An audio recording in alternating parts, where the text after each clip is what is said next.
እንደምን ዋላችሁ? እሺ ያው ብዙም እንዳትሰለቹ ብዙ አልቆይም። አንድ የታዘብኳትን ነገር አስተላልፍና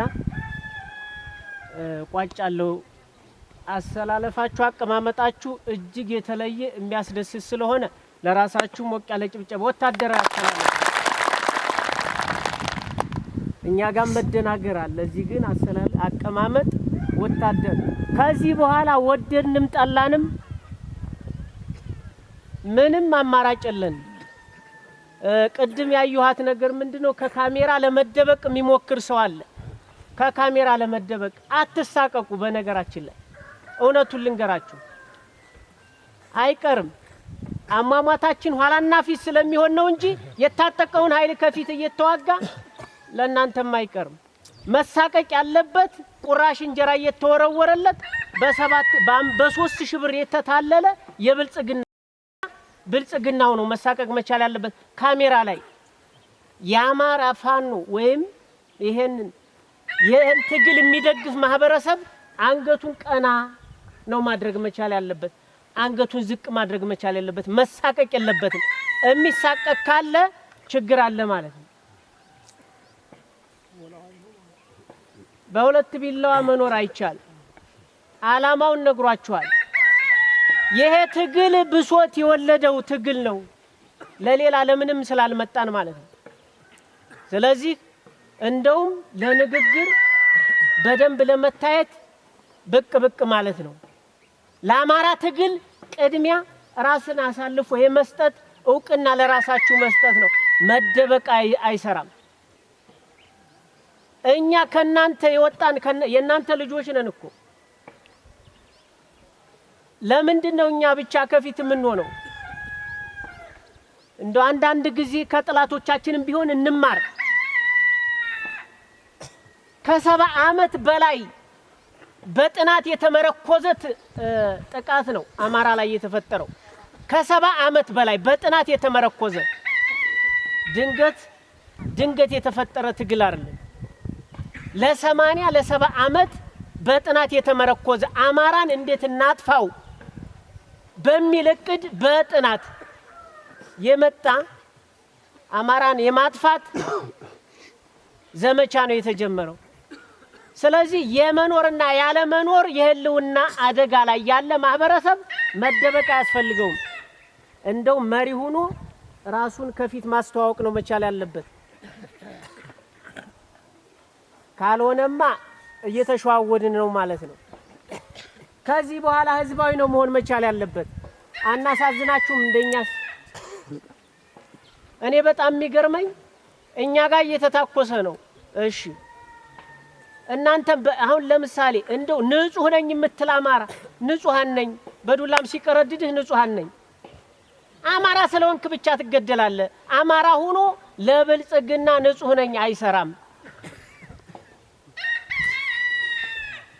አማራ በመሆነ ብቻ ትገደላለህ።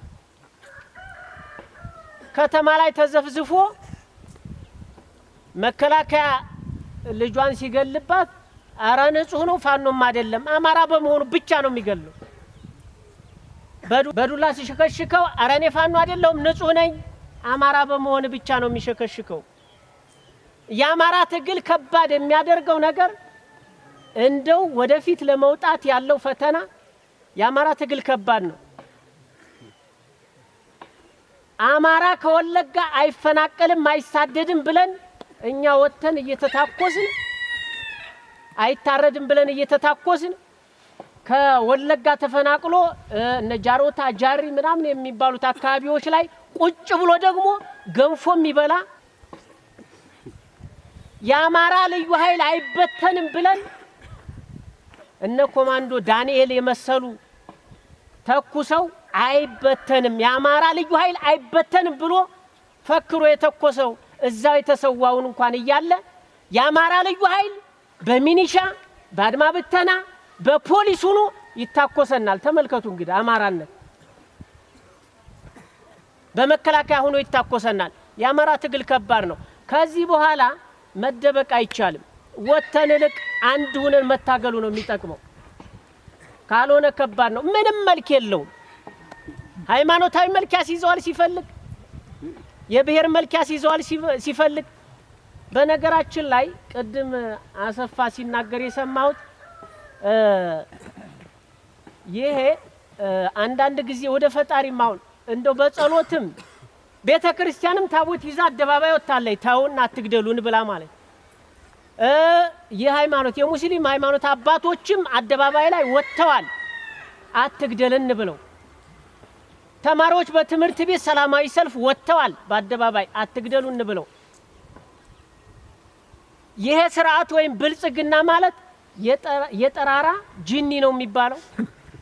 የጠራራ ጂኒ በአካባቢ ሰምታችሁ ከሆነ ሙቀት ላይ ለምሳሌ 6 ሰዓት ላይ 7 ሰዓት ላይ ጠራራ ነው። በዛ ሰዓት ልብሱን አውልቆ የሚታጠብ የለም በእኛ አካባቢ። ወይም ብቻውን ወንዝ ምናምን አይሄድም።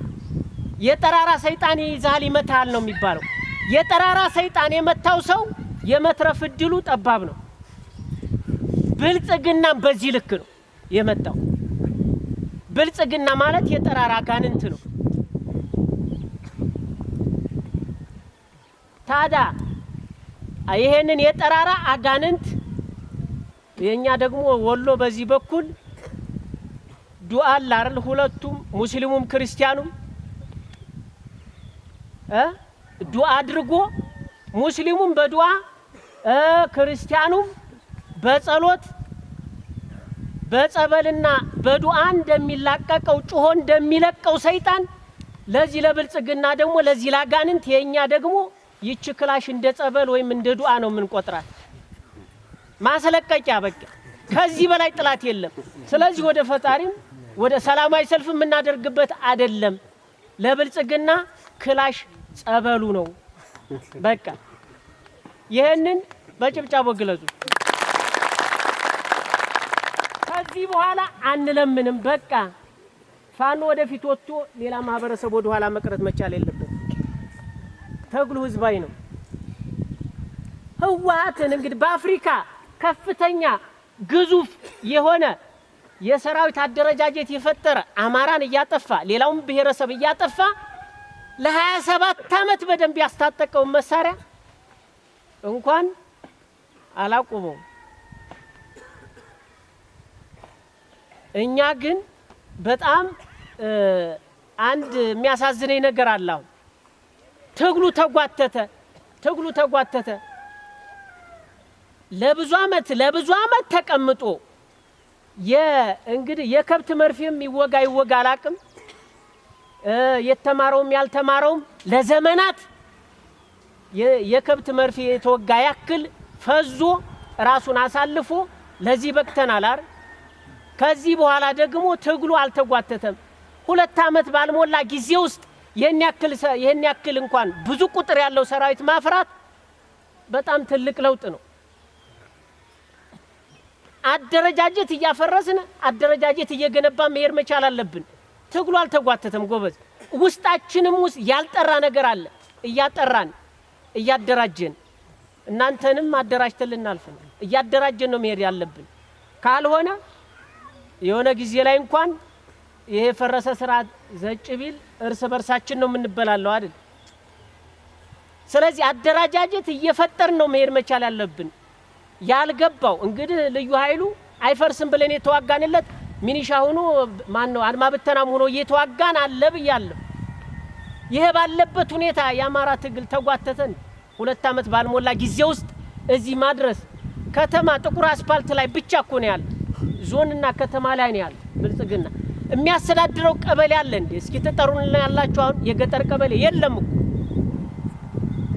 ከዚህ በላይ መፍረስ የለም። የሥርዓቱ ፈርሷል። ከዚህ በኋላ አትጨነቁ። ከዚህ በኋላ ፋኖ ያሸንፋል። የአማራ ህዝብ ነፃነቱ የሚታወጅበት ጊዜ ሩቅ አይደለም፣ ቅርብ ነው። ያ ሊሆን የሚችለው ግን ከጎናችን ስትሆኑ ነው። ስንቁም ትጥቁም ከናንተ ነው። ምክንያቱም ከናንተ አብራክ የተፈጠርን እኛ የአማራ ልጆች ነን። አማራን ቀድሞ ሊያጠፋ የተነሳው የሥርዓት እኮ አይደለም ለአማራ ብቻ ኢትዮጵያ ውስጥ ላሉ ለየትኛውም ብሔር እኮ አይሆንም። ምክንያቱም እምነትና ባህልን ጥርግርግ አድርጎ ሊያጠፋም የተነሳ እኮ ነው። እንደው በመጀመሪያ ሌላውንም ማህበረሰብ ለማጥፋት እንቅፋት ይሆነኛል በባህሉም በእምነቱም የማይደራደር አማራ የሚባለው ብሔር ብቻ ስላለ ቀድሜ ላጥፋው ነው።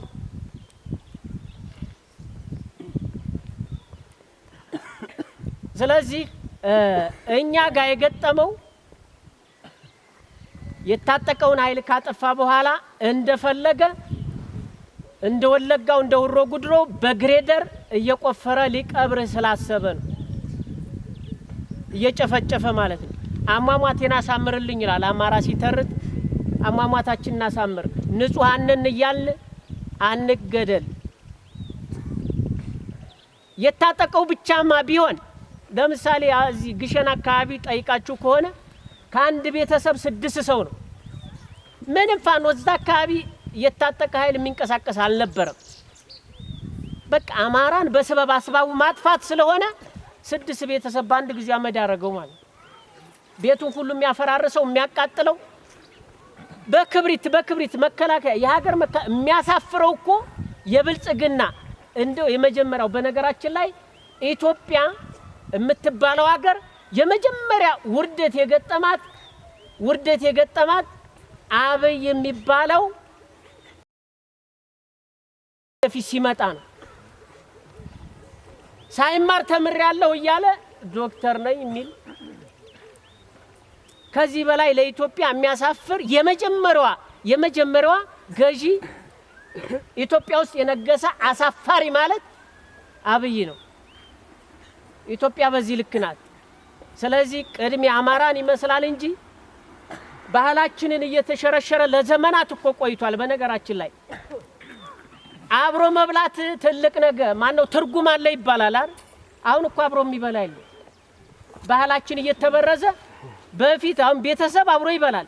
ከቤተሰብ ውጭ ያለው ማህበረሰብ ደግሞ በሞትና በሰርግ በዳስ ውስጥ በአዳራሽ ውስጥ ተገናኝቶ በአንድ ማድ ነበር የሚበላው። ከዚህ ጀምሮ እኮ ነው ባህል ከዚህ ይጀምራል እኮ። አያችሁት አይደል? አለባበሳችን አሁን የዚህ አካባቢ አለባበስ ነገጧት ምን ሆኖ ነው የሚመጣው? የዚህ አካባቢ የባህል ልብሳችን ምንድነው? ጉራማይኔ እንድንሆን እስከዚህ ድረስ ነው አማራ ላይ የተሰራው። በጥናት የተመረኮዘ ነው። እንደዚህ በድንገት የተፈጠረ ነገር አይደለም። ስለዚህ ወደንም ጠላንም ኋላና ፊት ሊሆን ይችላል እንጂ ይሄ ስርዓት ሁሉንም ከመብላት ወደ ኋላ ስለማይል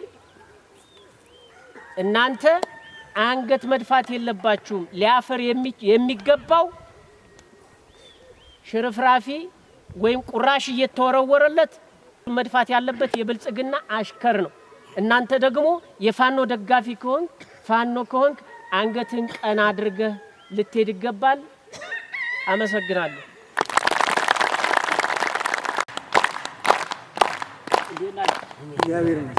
ደህና ከረባችሁ? ደህና ናችሁ? ያው የኔን እንኳን ጨርሰውብኛል። ደህና ናችሁ? አዎ ያው እንግዲህ ከመጣን አንዳንድ ነገር እንነጋገር ብለን ነው። አማራ ነን አይደል? ነን። ቀጥ ብለን ነን በልኝ። አማራ ከሆናችሁ ደግሞ ፋኖ ናችሁ አይደል? ፋኖ ነን በልስ። አዎ ፋኖ ነን። ካሁን በኋላ የፋኖ ገዳፊ ነኝ፣ የፋኖ እህል እያዋጣሁ እንጀራ እየሰጠሁ ልብስ እየገዛሁ ገዳፊ ነኝ አይባልም። አንዳንዱ ካልስ እየገዛ ምን ይላል? የፋኖ ገዳፊ ነኝ ይላል። እኛ ሀጣላን አልመጣን አውይታ ሀገር መተን እኛ እኮ የእናንተ ልጆች ነን፣ አማራ ነን ነው። የፋኖ ገዳፊ ነው የምትሉን ነው? እንደው ከፋኖ ጠማማ እግር ያለው አንካሳ እግር ያለው አለ ገጥሞ ሀቆሰለው ውጭ ገዳፊ ነው እንዳትሉ። እኛ ቀጥ ብለን የቆምነን እንደሞ በማለቀስ በሰልፍ አይደለም ነፃ መውጣት ያለብን፣ ገጥመን ነው፣ በክንዳችን ነው፣ ተኩሰን ነው። ከዛ ውጭ በአገራችን ስንት ፖለቲከኛ ነበር። በፖለቲካ አልመጣም ጎበዝ። ፖለቲከኞቹም አገራችንንም ሽጠው ጨርሰዋል። ሁሉንም አገር ሽጠው ቆራርጠው ጨርሰውብናል። በትግል ነው፣ በክንድህ ነው፣ ተኩሰህ ነው ራስክን ነፃ ማውጣት የምትችለው። ከዛ ውጭ አብይ አህመድ እንዳህያ ሊጨነነ ነው የመጣው። እንዳህያ ፋኖ ወደይ ትግል ባይወጣ የአማራ ህዝብ ተጎንብሰህ እንዳህያ ተጨነተር ነበር። ሁሉም ልንገራችሁ ኦሮሚያ ክልል ሲቆረጥ የነበረው አንገቱን ሲሞት የነበረው ፋኖ ወደይ ትግል ከገባህ አቀሰቀሰው በኋላ እኮ ነው ያን ቦታ አማራ ሞቱ መሳደዱ የቆመው በፋኖ ላይ ነው። ልንገራችሁ ፋኖ መጀመሪያ ወደዚህ ትግል ስንወጣ አብይ አህመድ ሀቤታችን አላስቀምጠን ብሎ ነው። ትጥቃችሁን ፍቱ እንደ ሴት በባዶ እጃችሁ ሂዱ ብሎ ነው የነበረው። በቆሰልንበት ሀገር በክራንች በሚሄዱት ጓደኞቻችን በክራንች በሚሄዱት ሙተው እናቶቻቸው የአዘን ልብስ እህቶቻቸው የአዘን ልብስ ሳይቀይሩ ጽንፈኛ ተባልነ ጎበዝ። አይዳ ጽንፈኛ ነው ልጅሽ ሌባ ነው ልጅሽ ስትባል አዘንተኛይቱ ጎበዝ። ይሄ እንደ ብሎ ያስቀምጠናል። በተንኮል ፖለቲካ በስልጣን ሽርኩቻ ህወሓት ጋር ባደረጉት ስንት ወጣት እንደ ቅጠል ረገፈ። ልንገራችሁ ሆን ብሎ ነው አብይ አህመድ ሆን ብሎ እኛን ለመጨረስ ወጣቱን ለማድቀቅ ያደረገው ሴራ ነው። ይሄ ነገር እንደሚመጣ ያውቀዋል። አማራ እንደማይነካ ያውቀዋል። ምክንያቱም እንደ ህያጭን ሃለው ሲለው አልጫንም እንደሚል ስለሚያውቀው በዛ ሰዓት በተንኮል ገብተን ጀግኖች አንበሳ እያለ ባልሆነ ፖለቲካ ስንት ወጣት ጨርሰናል። የአማራ ልዩ ኃይል አሳምነው ጀነራል አሳምነው ጥጌ ያሰለጠናቸው ልዩ ኃይል ወዴት ይሄዱ ይመስላችኋል? አድማ በታኝ ሆነው እኮ አይደለም ምንሻ እኮ ሆነው አይደለም። ጀግና ጠንካራ ጀግና ያሰለጠናቸው ነበሩ። ቅራቃስ ወስዱ አብይ አህመድ በሰባራ ክላሽ እኮ ነው ያስጨረሳቸው። ሙሉ ጀግናው አለቀ። አድማ በታኝ ሆኖ የተቀመጠው ጀግኖቹ አልቀዋል ጎበዝ። ይሄ ነገር እንደሚመጣው እኮ ዲሽቃ እንኳን ሳይሰጣቸው አሁን ግን ዲሽቃ ሚዝለታቶ በአንድ ሻምበል 3 ዲሽቃ ነው ያያዛለው። የኛው ወንድሞ ግን በሰባራ ክላሽ በማይተኩስ መሳሪያ ሙተዋል ጎበዝ። ይሄ ነው የሚያንገበግበን ነው። በዚህ ነው ተነስተን ሀይ ትግል የገባ ነው። አሁን ደግሞ የትግላችን ውጤት ክላሽ አስፈታለሁ ካለው እኛ ሁሉንም ቀምተነዋል። አብይ አህመድ ብልግና ሆኖ ነው የመጣው። ልንገራችሁ ብልግና ሆኖ ነው የመጣው። ሙሉ ትጥቁን ተረክበነዋል። ዝም ብሎ ነው አለሁ የሚለው የማይሆንለትን በወዲህ ሙሉ አገሩ ጋር የሚያጎራው ዝም ብሎ ነው። ልንገራችሁ አይሆንለትም። እሺ ማንኛውን አገር ነው እየመራ ያለው? ማንኛውን ቀበሌ ነው እየመራ ያለው? ወልዲያም ብትል ኮምቦልቻም ብትል ደሴም ብትል እኛ እዚህ ኩነን እኛ ነን የምንመራው። ልንገራችሁ እሺ ስልክ ደውለን ናውጣ ብለን ያልወጣ ካለ አመራር ካለ ማታ ዋጋ እንደሚሰጠው ያውቀዋል። ተሽከርክሮ ነው የሚመጣው። ፋኖ እኮ ነው ህግ እያስከበረ ያለው። አሁን ህግ እያስከበረ ያለው ፋኖ ነው። የአብይ አህመድ ህገ መንግስትንማ እያፈረስነለት ነው። የማይጠቅም ህገ መንግስት ገዳይ የሆነ ህገ መንግስት ነው የአብይ አህመድ። ህገ መንግስቱን እስከምንቀይረው ድረስ ፋኖ ነው የሚያስተዳድረው። በህግ አምላክ የለም ካሁን በኋላ በፋኖ አምላክ ነው። በፋኖ አምላክ ብለህ አጥርን አነቀነቀ እርሻህን አገፋው ትመጣለህ። አደረጃጀት ይሰራላችኋል። በአደረጃጀት መሰረት እማይዳኝ አለ እንዳኘዋለን። ለህዝብ ነው የወጣ ነው። መጀመሪያ ህዝብን ሳናስከብር 4 ኪሎ አንመኝም ጎበዝ። ህዝብን ይዘን ነው 4 ኪሎ የምንገባው። ህዝብ ሲከበርልን ነው። ማንም ገመድ ዘርግቶ የሚዘርፍ ወንበዴ አለ እንሰራለታለን። ወይ ታባቱ ወጥቶ አይገጥምም። እኔ ህይወቴን እየሰጠው እሱ ገንዘብ ይሰበስባል። ህይወትና ገንዘብ ጎበዝ ህይወት እኮ አይገኝም።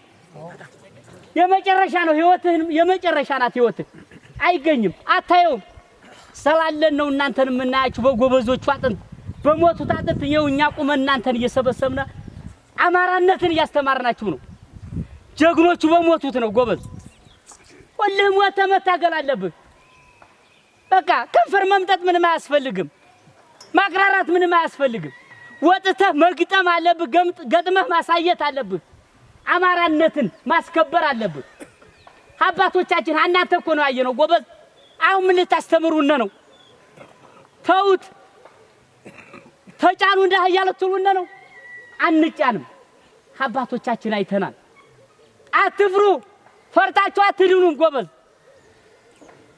ቅድም ወንድም የተናግሮታ ከአንድ ቤት ፋኖ ከሌለበት 6 ልጆች አፈር ተቆፍሮ እኮ ነው የወጡት ጎበዝ አማራ ናቸው እኮ አፈር ተቆፍሮ ወጡ አባትየው መርዝ ጠጥቶ ሞተ አይበላይ ሌላ ምን አለ አይበላይ ምን እንሁን ሲል እንገራችሁ